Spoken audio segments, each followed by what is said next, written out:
Ça y est, c'est officiel, Daniel Ricciardo rejoint AlphaTauri à partir du prochain Grand Prix en Hongrie. Nick De Vries a été remercié par le groupe Red Bull et AlphaTauri. On va pas commenter le fait que De Vries n'ait pas eu plus de chance, parce qu'on n'est pas là pour ça. On va essayer de plus, comme vous connaissez, de parler du Red Bull Junior Team et du choix Ricciardo. Avant de commencer, il faut savoir que Red Bull AlphaTauri n'avait le choix qu'entre Lawson et Ricciardo, parce que tous les autres pilotes n'ont pas leur super licence, donc déjà c'est réglé.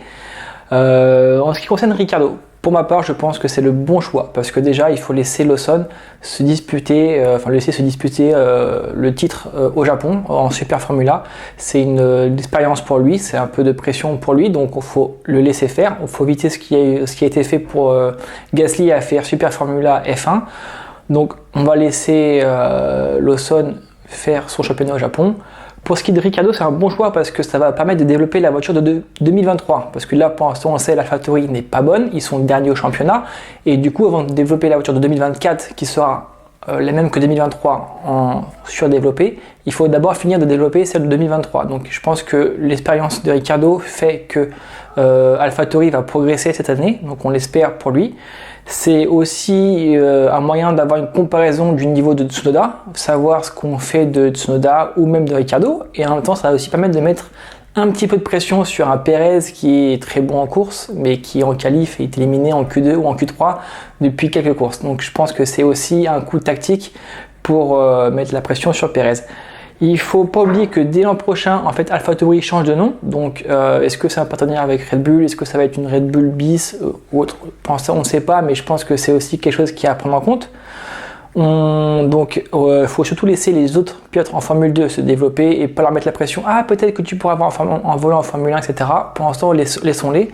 On sait que aussi Honda va rejoindre Aston Martin dans quelques années et qui se pourrait que Tsunoda aille chez Aston Martin. Alors c'est que des rumeurs ou des pourparlers, mais c'est une chose importante aussi par rapport à Iwasa qui est en Formule 2 et qui performe et qui est le meilleur pilote du Red Bull Junior Team. Pourquoi pas, alors ça c'est que mon point de vue, ça n'engage que moi, mais l'an prochain mettre un Ricciardo ou un Tsunoda chez Red Bull à la place de Perez, alors ça c'est à voir, mais c'est pas le sujet. Mais c'est peut-être laisser la place à Iwasa et Lawson directement en 2024 chez AlphaTauri.